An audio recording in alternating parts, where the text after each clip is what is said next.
صديقاتي واصدقائي، ازيكم عاملين ايه؟ اتمنى تكونوا مستمتعين معانا بحياة تك، ولو عندكم تعليقات وحاجات زي كده طبعا تحت تشرفوا. طيب النهارده هنتكلم على السمارت رايح بينا على فين. وكلمه سمارت دي بقت كبيره قوي، يعني بقى عندك سمارت فون، عندك سمارت بسم الله ما شاء الله سمارت هوم زي ما شفتوا في الحلقات، عندنا سمارت كارز وهنتكلم عليها ونعمل لها شويه، يمكن مش موجوده كتير في مصر بس موجوده، ولان دي المستقبل. يعني هقول لكم حاجه، كل اللي احنا بنشوفه في السمارت هومز النهارده الحاج بيل جيتس اكرمه الله تنبأ بيه سنه 95 في اول كتاب يكتبه بيل جيتس في حياته اسمه ذا رود اهيد، الطريق قدامنا في التكنولوجيا رايح فين. فكره السمارت هومز اصلا انا اول مره اتعرفت عليها كانت سنه 95 مع الكتاب ده، وكان صعب جدا تخيلها. دلوقتي اللي في ايدينا ده هو اللي قال عليه بيل جيتس من 25 سنه، مش محتاجين نستنى من سنه 1600 زي نستراداموس لغايه دلوقتي، لا انت بتتكلم في 40 سنه. فالسمارت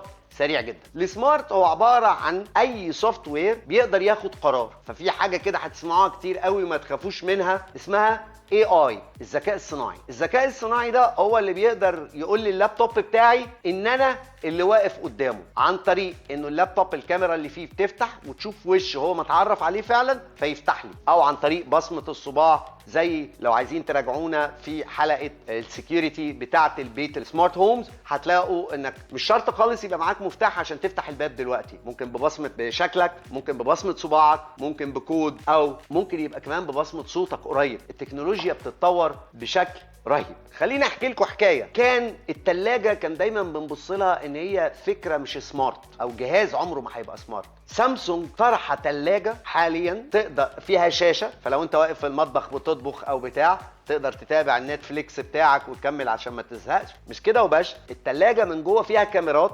فتقدر من غير ما تفتح التلاجة تعرف ايه اللي موجود عندك جوه. ده دلوقتي كويس وممكن يبقى رفاهية، بس تخيل ان سامسونج حتى في تصورها ان التلاجة دي بعد كده تقدر توزن الاكل اللي موجود عليها. يعني مثلا لو في نص كيلو جبنة رومي وانت بتستهلك ربع كيلو جبنة رومي في الاسبوع، فهتلاقيها لما تقرب من 100 جرام تبعت اوردر مع محمد البقال يجيب لك جبنة رومي. مش كده وبس، هي كمان ممكن تعمل حاجه الطف، ان تحسب لك السعرات الحراريه، وتقدر التلاجة تقول لك انت سحبت منها كام سعر، وبالتالي تقدر تشوف الدايت بتاعك. السمارت جاي ما فيهاش نقاش، حتى في التواليت والله العظيم، لانه فعليا مرضى السكر في تواليتات دلوقتي لما بيخش يعمل حمام تقدر تقيس له نسبه السكر اللي في البول بتاعه، وبالتالي تقدر تطمنه على سكره. او نفس العمليه بالنسبه لاجهزه الضغط. وننصحكم بقى، لان الحياه زي ما انتم شايفين كده عماله تسمارت، ان وانت بتشتري حاجاتك اللي جايه اعرف عنها كتير واشتريها سمارت